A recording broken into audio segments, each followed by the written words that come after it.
Good afternoon. Welcome to the December 9, 2024 Commissioners Meeting of the New York State Public Campaign Finance Board. I'm Barbara Lifton, Chair, and I'm joined today by Vice Chair Brian Kolb and Commissioners Keisha Gaskins-Nathan, Henry Berger, Esma Bagnola, Anthony Casal, and Peter Kaczynski. Before asking the staff in the room to introduce themselves, I'll note that Co-Director Cheryl Kauser and Councils Aaron Suggs and Bill McCann are attending remotely as they represent the board at a Council on Government Ethics Laws conference, where they have participated in public campaign finance roundtables and panels. Let's go now around the room and introduce the other staff. Thank you, Commissioner. Kristen Zabrowski-Stubisky, Co-Executive Director of the New York State Board of Elections. Thomas Conley, Deputy Executive Director of the New York State Board of Elections. Jennifer Wilson, Deputy Director of Public Information Office, New York State Board of Elections. Brian Quill, Co-Counsel in New York State Board. Brian Gunner, Co-Enforcement Counsel, Public Campaign Finance Board. Kate Orsino, Deputy Director, PCFB. Kathleen McGrath, Director of Public Information, State Board of Elections. Bob Eccles. Fine. Bob Eccles, Deputy Director, PCFB. Gene Seymour, Deputy Director of Election Operations. David Wonsongwe, PCFB. Kevin Murphy, Deputy Counsel, State Board of Elections. Ann Torpinian, Co-Enforcement Counsel, PCFB. Carl Schilling, Co-Director, PCFB. Raymond Riley, Co-Executive Director, State Board of Elections. Brown Lovello, Deputy Director. Thank you all very much. We will begin our meeting with an executive session for the purpose of enforcement matters. Is there a motion to go into executive session to discuss an enforcement matter? So moved. Second. I have a second. Thank you. Take a vote. Commissioners, all those in favor of going into executive session, please say aye. Aye. Any opposed? Sorry, Brian, to do that too quickly. Any opposed? Okay, thank you. The motion carries. We will now go into executive session for the purpose of discussing an enforcement matter.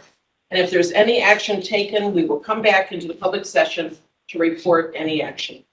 Thank you.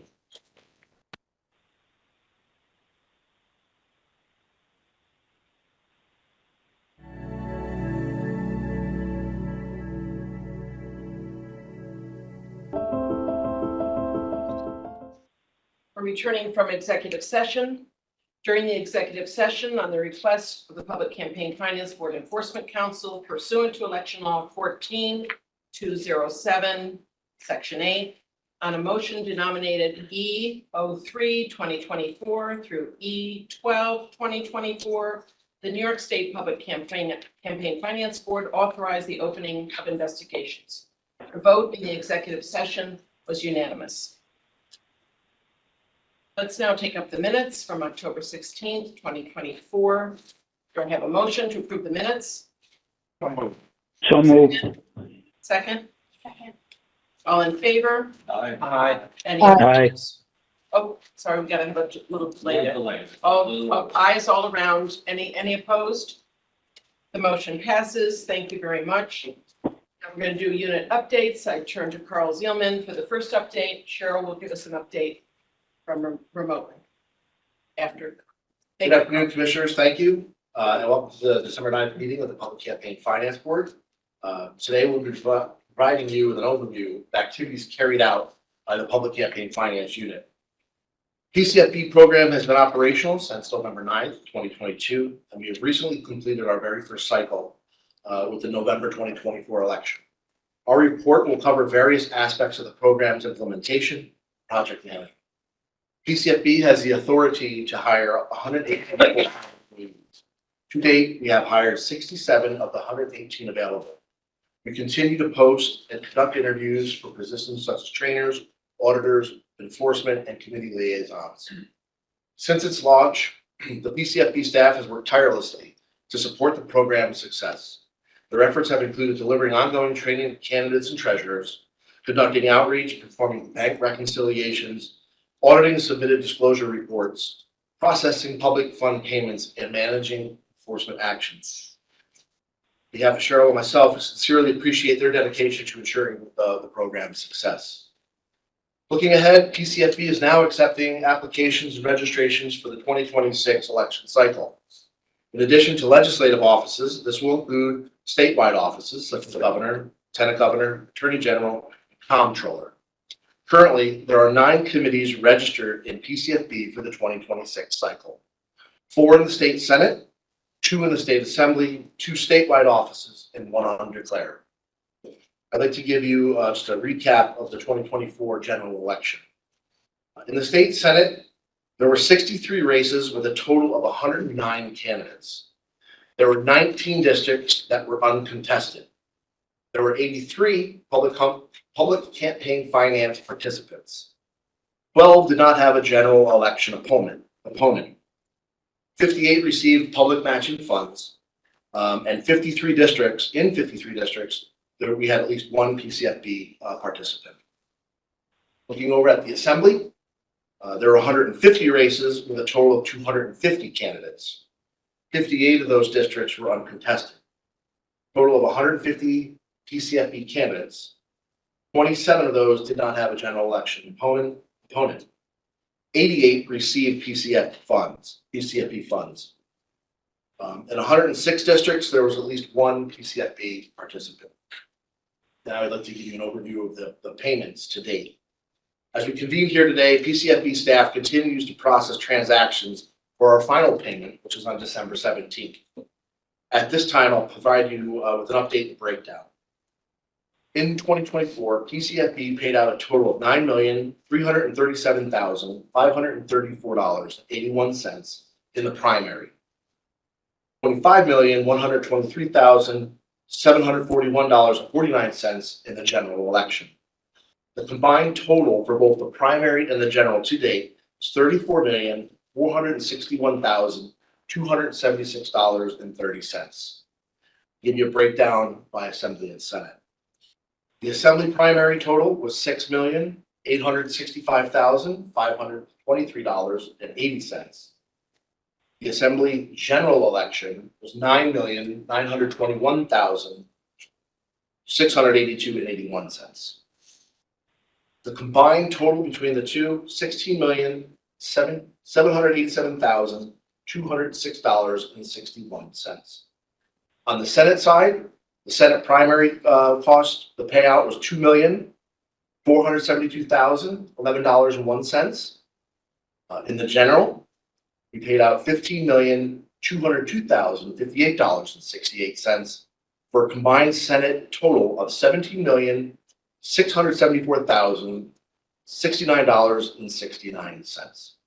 With that, I will turn it over to Cheryl. Thank you, Carl. Cheryl Hauser. Thank you. Moving forward, Commissioners, you will see a resolution in your board packet that the New York State Public Campaign Finance Board requests a budget appropriation of $114.5 million for the state fiscal year 2025-26 budget. This is to support staffing, services, and public matching fund payments. This represents a flat funding request.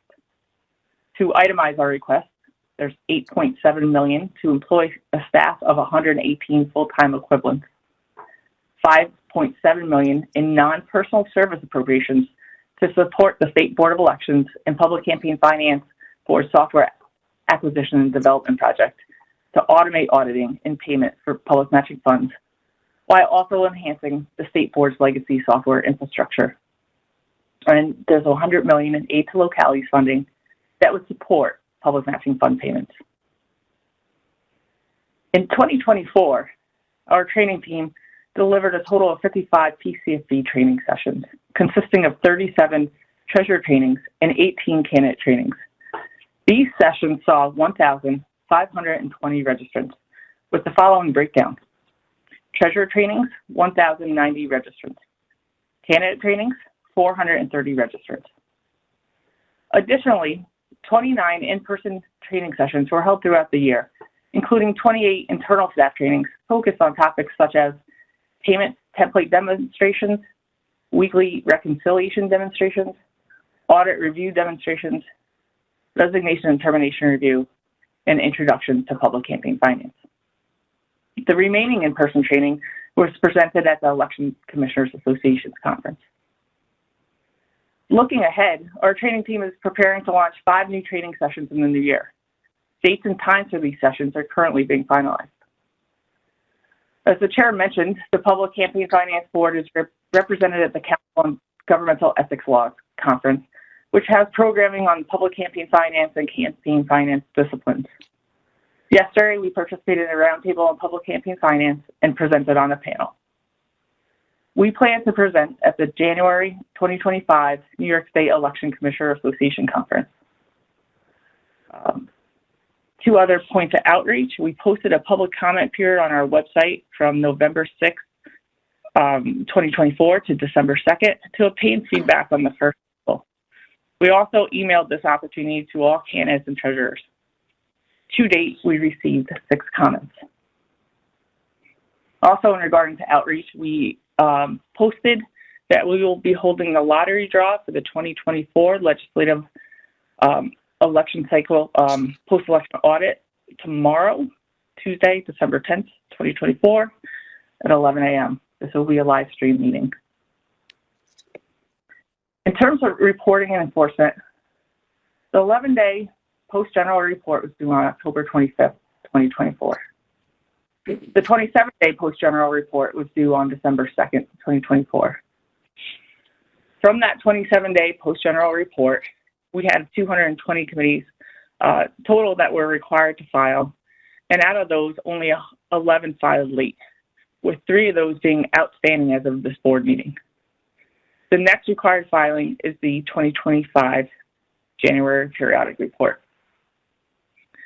The Public Campaign Finance Board has contracted with the process server for service on respondents in enforcement proceedings in Albany Supreme Court. PCFB recently filed show cause for 3 committees that failed to file the July periodic report, and the process server has successfully served all 3 respondents in accordance with the civil practice rules at a cost of $50 per respondent. And just to overview new business, the board has already taken up the minutes and held executive sessions. New business will take up Resolution 2410, which details our budget request, Resolution 2411, relating to notices of enforcement, and 2012, relating to dismissal. That concludes the end of our report. Thank you. Thank you very much to both co-directors, and I think it's a good time to echo Co-Director Zielman's thanks to all of our staff for the fabulous work they've been doing all this year and the prior year, and we have finished our payments, and it's really been quite an amazing thing. So thank you all very much for all your hard work. I'm sure the other commissioners echo my gratitude to the staff. Here. So said is there any old business? With no old business, I move to new business. First, we have the resolution 2410, which is our flat budget request. Do I have a motion to approve the budget request? So moved. A second? Second. Have a second? Commissioners, all those in favor, please. Aye. Any opposed? Aye. Sorry, I keep doing that too quickly. Unanimous ayes. There are no votes on that vote. The motion is passed to accept the budget request. We have 2 enforcement-related resolutions to accept. One to authorize notices of enforcement and one to close a complaint. I'd like to take them up as a package. Do I have a motion on this matter? Aye. Yes. Thank you. A second? Second. Commissioner Bagnola, all in favor? Aye. Any opposed? Aye. And I did want, and I'm sorry, I kind of slipped over that too quickly. Were you going to do a summary of those 2 resolutions? Did you want to do that? I've kind of go backtrack a little. We're gonna split them up. so Okay, great. All right. Fabulous. Sorry, I'll take a, we moved too quickly on that. thanks, Commissioner. Resolution 2111 is just a resolution requesting that the board approve issuance by the PCFB Enforcement Unit of 17 notices of enforcement to 17 committees participating in the program. These notices are for either late or failure to file financial disclosure statement reports spanning 5 financial disclosure periods and deadlines. Some of these 17 committees filed late or not at all yet, and some have not responded to offers of settlement from our unit. So this request is to proceed to the next step in the enforcement process, which is to compel the committees to file and also to collect appropriate penalties for the regulations. Thank you, Ann. Diane? Yes, Commissioner, resolution 2412 pertains to a complaint received by PCFB Enforcement Unit.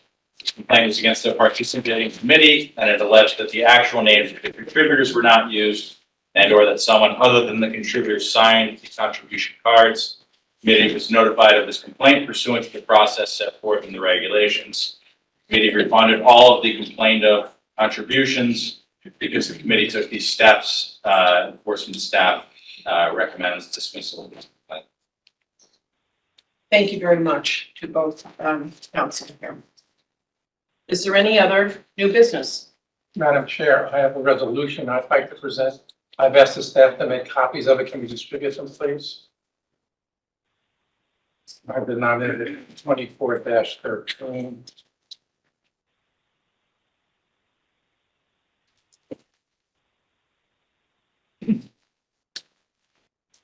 This is a new resolution. I will read it. Once Everyone has the copy, Commissioner Berger will read the resolution. Take our time, take a close look.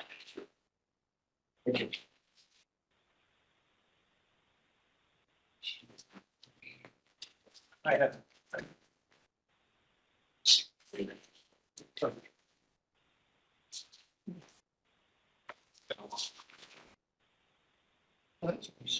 Okay.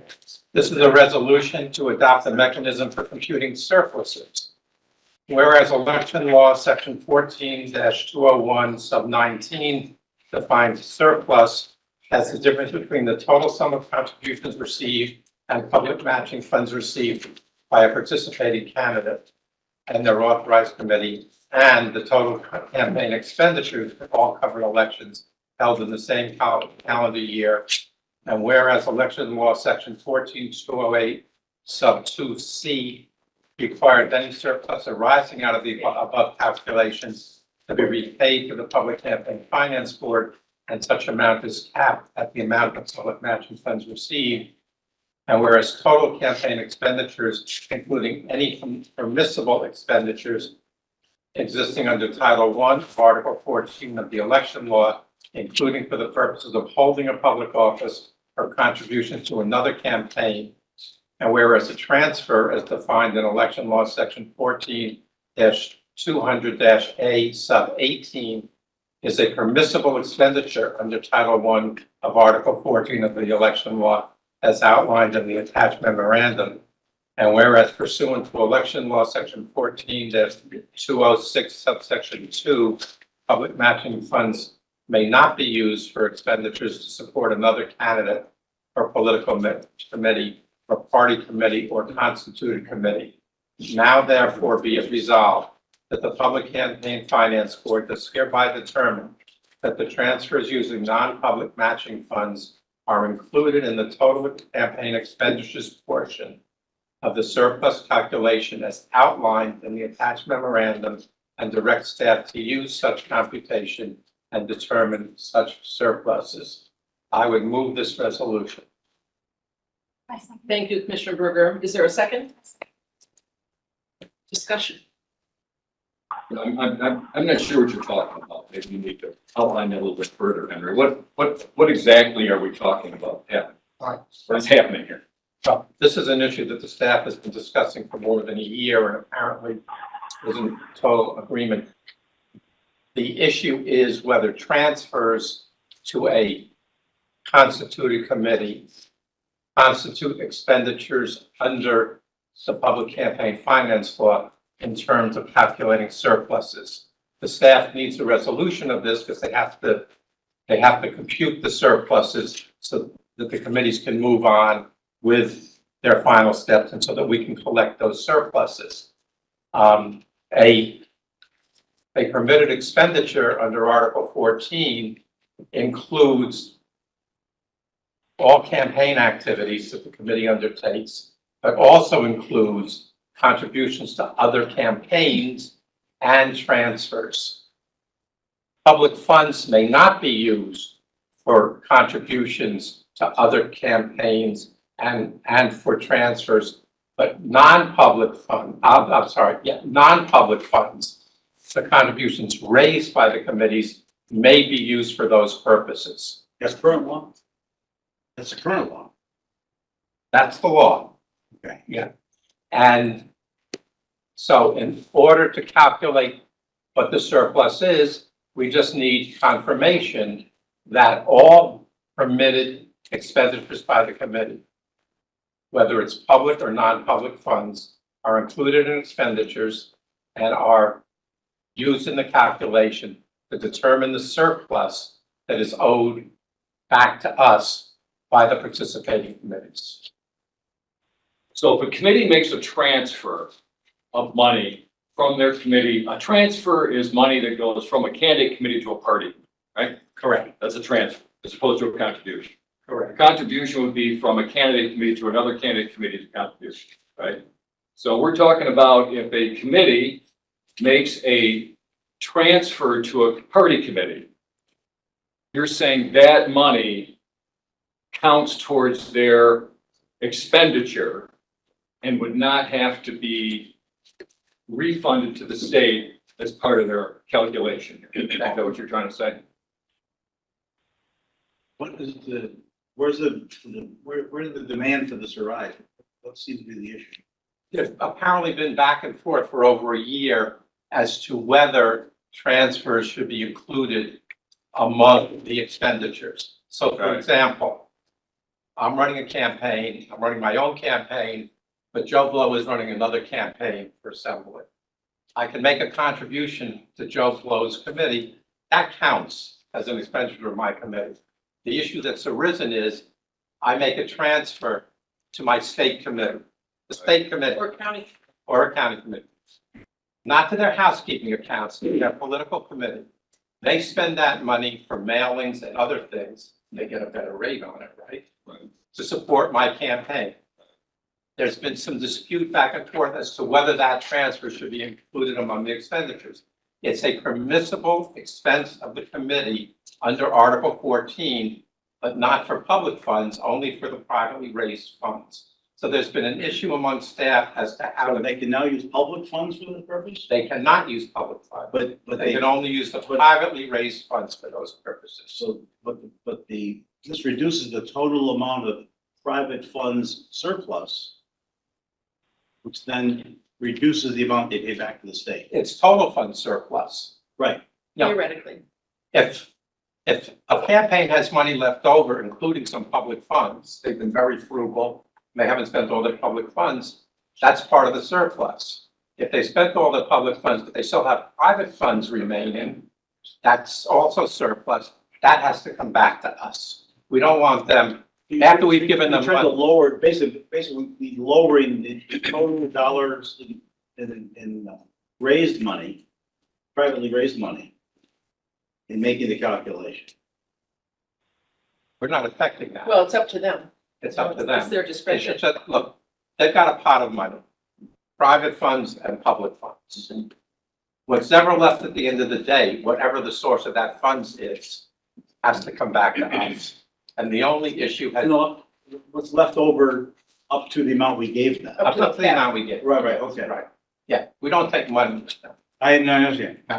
up to the amount we gave them. And so the only issue is whether my transfers to my state committee so they could do mailings for me should be included in this. Maybe I'm in the director, but what generated all of this? What, did somebody specifically come to us with this Staff problem? needs clarification. We're at the point of having to do final audits for this year. So we feel differently on the issue in that public matching funds may not be used for contributions or loans. There's guidance in the handbook that we have put out to respective committees, basically, stating as such. Bill McCann, council may have a little bit more to dive into with respect to this issue. Bill? Thank you, Carl. To Commissioner Berger's point, the staff has not reached consensus on the application of the law relative to the calculation of a surplus. It is our contention that when you look specifically at the surplus calculation, it defines surplus as contributions raised plus public funds received minus total campaign expenditures. Historically, transfers are not deemed expenditures. It is true that when a committee makes contributions to other committees, it's deemed an expenditure and has historically always been reported on Schedule F as an expenditure. Transfers have always been something that are treated wholly and distinctly different than contributions or expenditures and have their own schedule. It's also critical to point out that in the calculation of surplus, legacy funds, which are funds maintained by committees from prior elections, which would be deemed a transfer in, and any other transfers for that matter, if they were to come from a party or a constituted committee, are not included specifically in the calculation. And so they're not on the one side of the equation. They're certainly not on the back side of the equation either. I would also point out that it's critical to note that the legislature, in a failed attempt to modify the surplus calculation by legislation that was vetoed by Governor Hochul, specifically addressed the issue of surplus and, in essence, shot it down. It has long been determined, not only in our educational materials, but in how things are reported, that transfers are simply their own mechanism. They're not treated as expenditures. They're just treated as a passing of funds from a candidates committee to a party or a constituted committee and vice versa. It's also important to note that in Article 14.114, as relates to contributions, party and constituted committees are specifically not deemed contributors for limit purposes. They are totally exempted from that. And when you look at the definition of a transfer, 14.100 sub 9 is the definition of a contribution. And the contribution under that definition says the exchange of any funds between political committees to the extent that they're not transfers. And so it specifically modifies or takes the concept of a transfer out of the definition of a contribution. So yes, when a committee for Bill McCann wants to make a contribution to a committee to elect Brian Quayle, that is a contribution and that is deemed an expenditure. But specifically in 14.100 sub 9, it excludes transfers from the definition of a contribution. Also, in 14.100 sub 10, which is the definition of a transfer, interestingly, it relates to transfers from two single candidate authorized committees to one another or vice versa. It deals with not only money, but it deals with things of value, in essence, stuff, if you will. However, in the definition of a transfer as it relates to between a single candidate authorized committee and a party or constituted committee and vice versa, it doesn't deal with things of value. It only deals with money.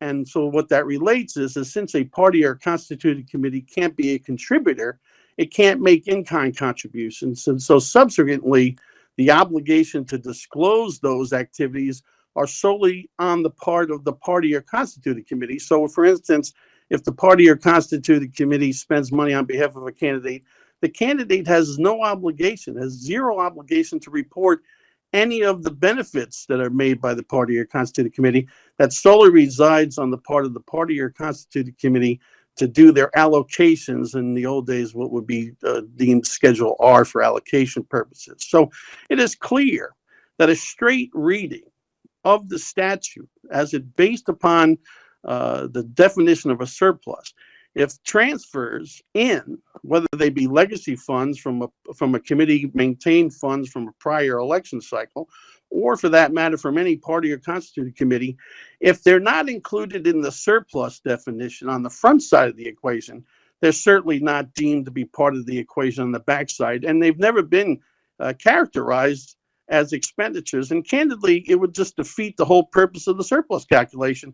In essence, what you're asking for is the committees to be able to have their cake and eat it too.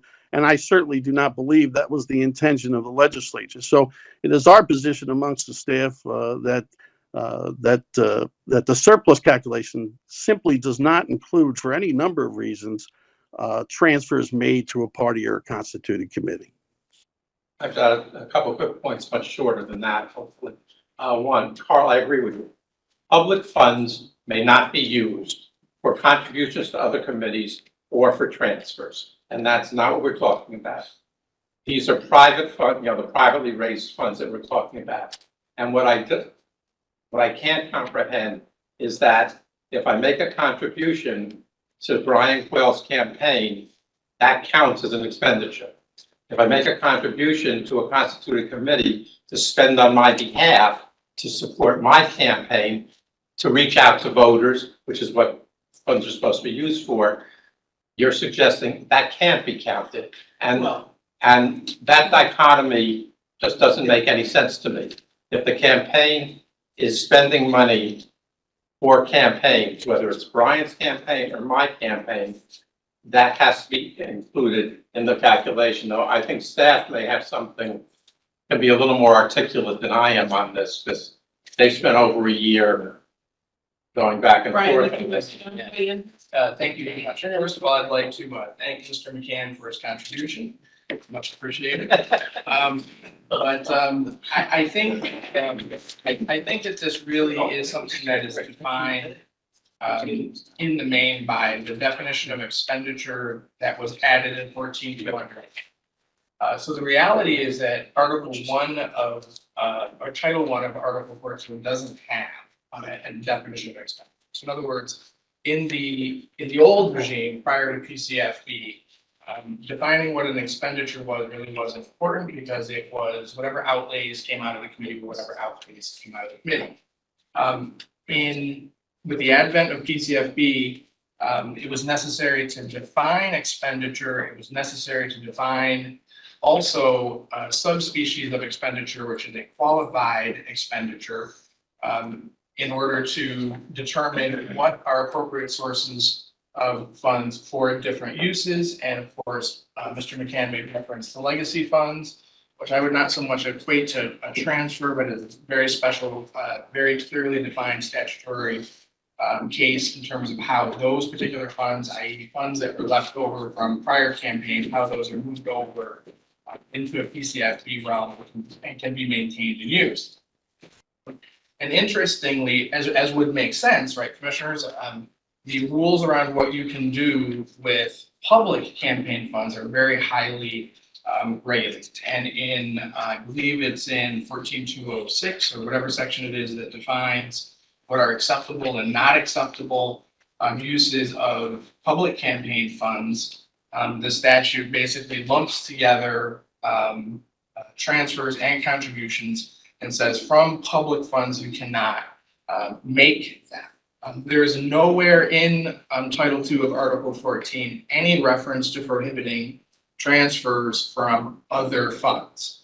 And in fact, it was a longstanding practice under Title I of Article 14. And if the legislature had intended that there be essentially a ban on transfers from non-public funds, or another way to look at it would be a dollar for dollar 100% penalty at every dollar that was transferred, then both the commission, when they did their work, and the legislature would have said that, and they did not say that. There is no ban on making transfers by PCFB committees from non-public funds. And interestingly, while there has been consensus on allowing contributions to be permitted and not be included in the surplus calculation, contributions and funds not related to specifically holding office, like office expenditures and things like that, and loans, the committee has seen, the PCFB has seen fit to say, yeah, those are balanced reducing outlays and they should be included in expenditures for surplus calculation. And for whatever reason, the other thing that's listed there, transfers, has been left out. So to be clear, a candidate, a PCFB candidate from non-public funds can make a $30,000 contribution to a gubernatorial candidate.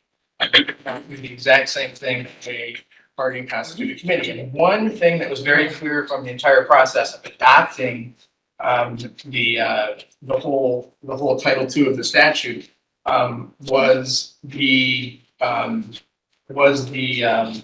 issue of how to treat party committees in the context of the new regime. And the commission specifically did not want to kneecap parties' abilities to participate in the electoral process, particularly as a counterweight against independent expenditures. And so very specifically did not do anything to prevent direct party spending on behalf of candidates. That money is that unlimited, did not reduce or impair the ability of party candidates to coordinate completely and fully with their respective party committees. It would not be congruous with the current statutory schema to then say that you cannot have transfers be included not have transfers included in expenditures of party committees. Now, a final point. Transfers are a specific thing. And in the prior regime, they were on a separate schedule. I believe they still are.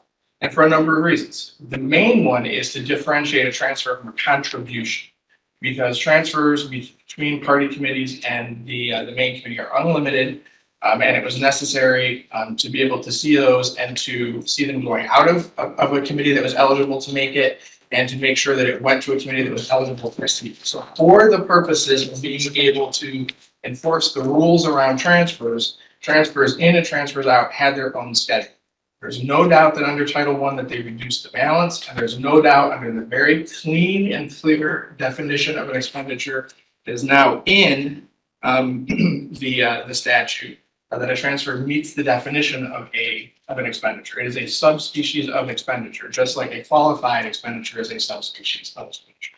That should be included in the expenditure side of the transfer equation. Thank you. Thank you, Brian. Thank you also, Council McCann. Anthony, you were raising your hand. My concern is the integrity of the program and public perception of the program, because it's so brand new, first year. For some people where I live, $34 million is a lot of money. And they, okay. But the practical application, you're going to use the example, the candidate can transfer money to a political party for the purpose of helping that candidate. But that's not the only reason, but they're not required to use it on that particular candidate. My concern would be if you had a very prolific fundraiser, someone who could really raise money. That person raised a ton of money with non-public money, and also knew how to do low donor contributions to raise enough money to meet the match. And they took the money off the top, the non-public money, and start transferring it out.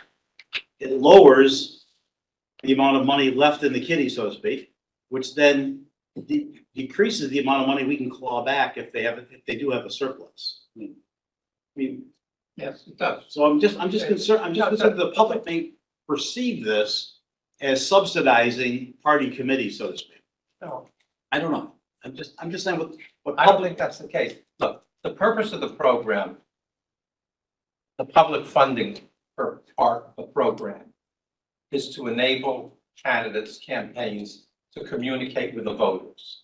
And that's why we put restrictions on what public funds can be used for. Mhm. We want them to spend all that money doing outreach, but there are a lot of other expenses in the campaign. And, and we can spend a lot of time talking about contributions and what the definition is and, legacies and whatever. But expenditures wasn't defined in the old law. We got a new law. This is our law, and this is what we're operating in. It's the first time around. The new law, Title II, defines for the first time what an expenditure is. And it defines it very, very broadly. And that is, any gift, subscription, advancement, payment or deposit of money or anything of value made in connection with the nomination for election or for an election. That's the definition we're dealing with. It's a new definition. The old law applied to something very different. We're applying this to our program. Public funds have to be used for very specific purposes. There are other funds that can be used, that can be raised and used for other purposes. One of those is for transfers. And as long as they're using it, as long as it's a permissible use. And, campaigns can spend money on lots of things that are permissible. They can't spend things that are not permissible. The definition of expenditures is very clear, and the definition of surplus is everything you brought in minus all of your expenditures. It doesn't say all of your expenditures except transfers. It's all of your expenditures. And the new definition of expenditure in Title II is that broad. And we have to enforce that law the way it's written. Yes, Commissioner Krasinski. Couple things. One is I agree with Commissioner Casal that I think, the idea that a transfer is only used for the campaign of that candidate just isn't true. I mean, the reality is if I want to transfer money from my party committee or my candidate committee to the party committee, that party committee can use it for any purpose they want. There's no requirement that they have to use it on my campaign. So to count that as an expenditure of my campaign, I think is just a misnomer. That money can be used for any purpose the party seems so deems. My concern here also is that it seems like you're creating a situation where at the end of my campaign, if I have money left over, I can just transfer it to a party and have no surplus now. I have no surplus now. So if there's an easy way to avoid a surplus if I don't want to pay money back to the state, I just transfer all my extra money over to the party committee at the end of the campaign, which is perfectly legal.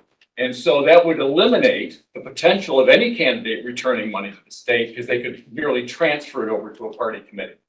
So I think that's a risk that we would run with this interpretation. And that definitely inhibits the ability of the state to recoup. As we know, money is fungible. So this concept that public money, private money in my account, the money's fine. I get private money in, I get public money in. It all goes into the same bank account. The idea that I'm taking private money only and turning it over to the state party, to me, is just a fiction. The reality is all that money's fungible. Is it public money? Is it private money? Who knows? I think the point of the surplus law was to say, if you have money left over, don't give it to the party committee, give it back to the state, give it back to the taxpayers. I support that concept. I don't support the concept that a party can receive, the money from a candidate's committee, public, private, who knows what it is at the end of the campaign. My other issue here is you're giving this to us here today. This is the first I'm seeing of this. This is the first discussion I'm having about this. It's obvious from what happened here today, the staff does not agree on the reading of the statute. I think it's inappropriate to have the board vote on something today that's just been given to us here today. I'm seeing competing memos now from the staff, apparently. There's two memos I've just been handed, I guess, from the staff, giving two different interpretations to this particular statute. First, I'm seeing them. First, I think any of the commissioners are seeing it. I think it's inappropriate for this board to be asked to vote on something this important today upon first just seeing it now.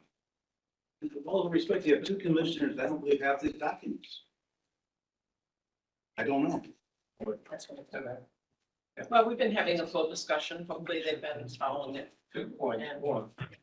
2 points that I make. It doesn't, by the way, I would agree with Peter. This is nonsense. To pull out the resolution at the meeting without any prior discussion that a resolution was forthcoming, with a resolution being pre-printed for all the commissioners to look at ahead of time. This is nonsense politics. And if we want to revise the statute, it should be done through the legislature, not through a resolution, a backdoor resolution that was created in the dark of night. This is taxpayer money, and we are supposed to protect taxpayer money and not the misuse or hidden use of taxpayer money to benefit political campaigns for either party in the state. This is shameful that you people are doing this at the 11th hour, trying to get away with a resolution. You should be ashamed of yourselves for what you're trying to do. If you think the statute should be read differently or stated differently, then go back to the legislature and have them write it into law. And then that'll be done the right way, not through the back door way, which you're trying to do today. It's shameful what you're trying to do. A couple of points. One, Commissioner, under your hypothetical, the same campaign, toward the end of the campaign, could take all the money they have in their account and they could transfer it to the Brian Hope for Assembly campaign, which is not a participating campaign, and they can offload all of their money that way. And that's perfectly permissible. And it's no different, except that we know that if it goes to a state party, it's being used for campaigns, whether it's mine or Brian's or Bill's or anybody else's. Number two, this is an issue that the staff has been trying to resolve for a long time. We're up against a deadline now. It's the end of the year. The campaigns have to know where they are. We have to know where they are.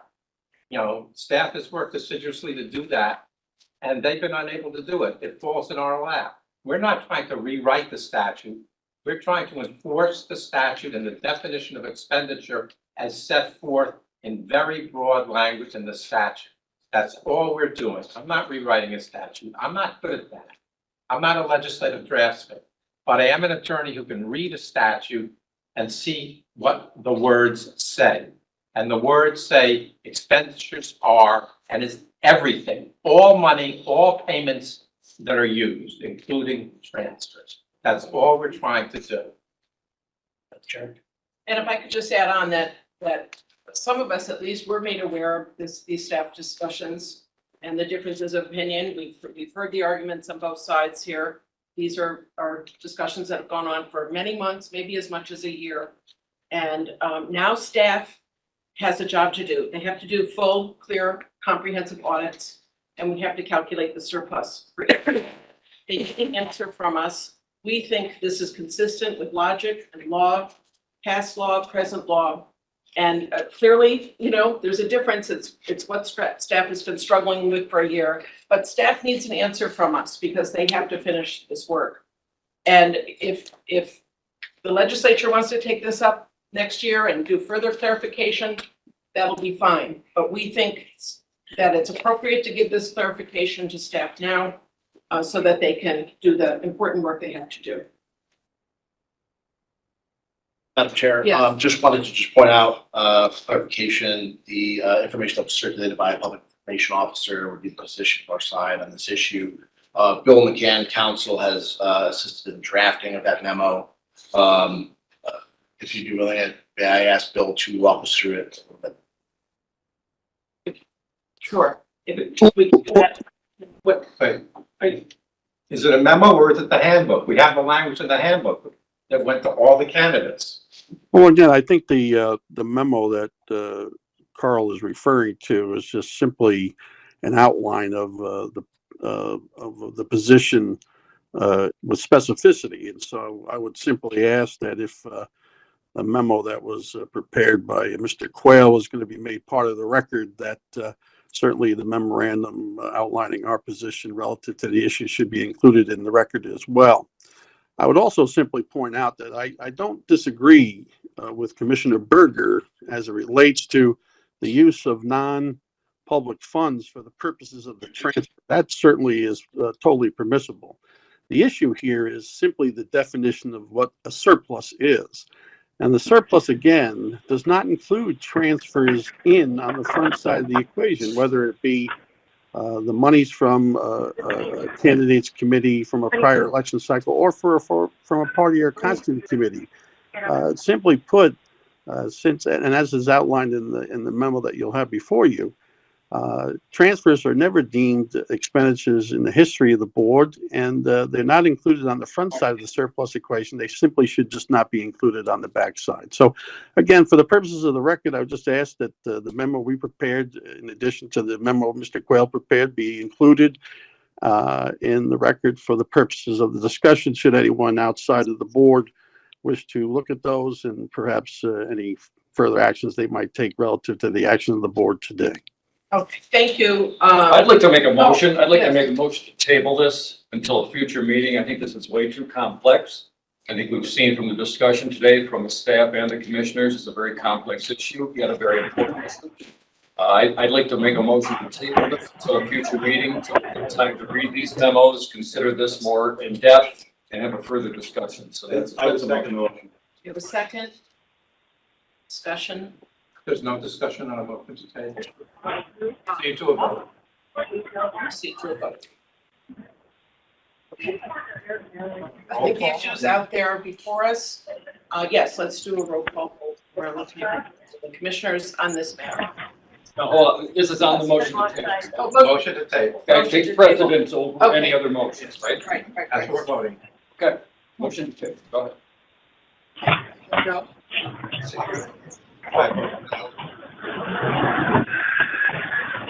I vote yes. Oh, yes. I'm so sorry to interrupt the vote. This is Commissioner Gaskins Nathan. It's just a point of privilege.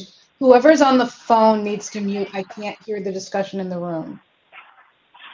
I can hear the discussion in the room. I vote yes for the motion. Commissioner Gaskins Nathan, we're on a motion to table this discussion to a later date. I have voted no on that. Commissioner Berger has voted no on that. Commissioner Bagnola has voted no on that. Commissioner Kaczynski is a yes. Mr. Casal is a yes. Who else have we got? Commissioner Cole is a yes. I'm tabling this to a later date. Do you want my vote now? Yes, please. I vote no. So we're going to go ahead and call the question. We lost. All commissioners on this, ayes on this. You want to do a roll call on this as well? We lost Commissioner Cole. You lost our poll. Can we get him back? Did he stop us? We wrote him. I don't know. If you want to try to pull them back. Do you have a way to reach him? Right. I'll try to right now.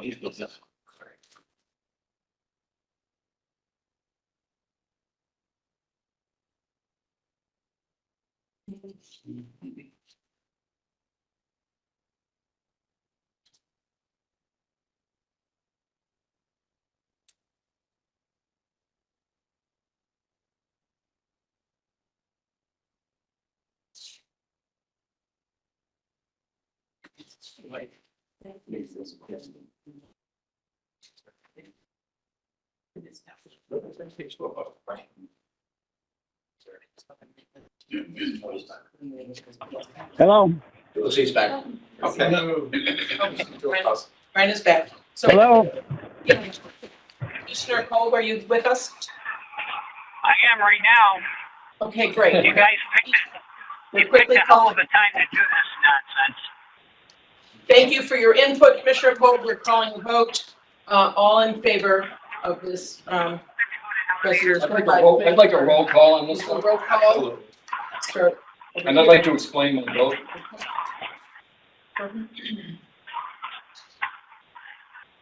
Who wants to start here? Commissioner Casal? I vote no.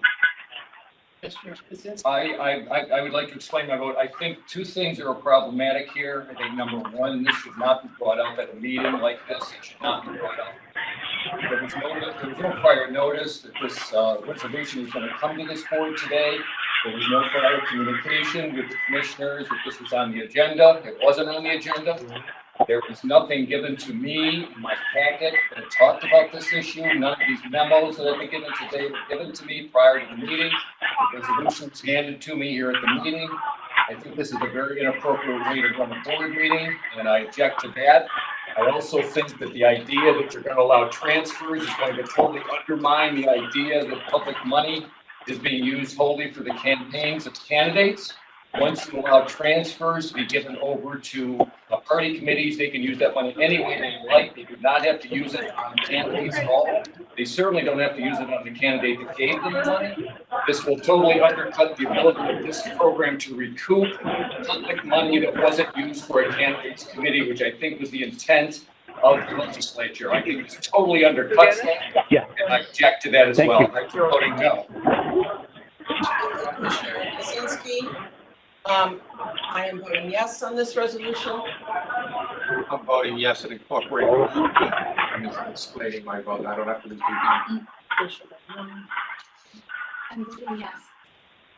Commissioner Magnola is a yes on this resolution. Let's go to Commissioner Cole. We'll go to Commissioner Caskins Nathan at the end. Commissioner Cole? No. No. Thank you, Commissioner. I'm sorry, didn't hear you. Thank you. And Commissioner Caskins Nathan, please. No. Yes. Wait, what? I'm so sorry. I can't hear. We're taking a final vote on the resolution, Commissioner Berger's resolution on definition of the surplus and expenditures. I vote yes. Okay, thank you, Commissioner Gaskins Nathan. So, I guess we have a total, we have the total here. And so it's, this motion passes, this resolution passes with a vote of 4-3. Is there any other business that we want to take up today?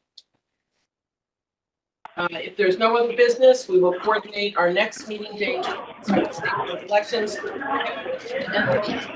Move to adjourn. Thank you. A second. Thank you. All in favor of adjourning the meeting? Any opposed? Oh, thank you all very, very much. Thank you. Yeah.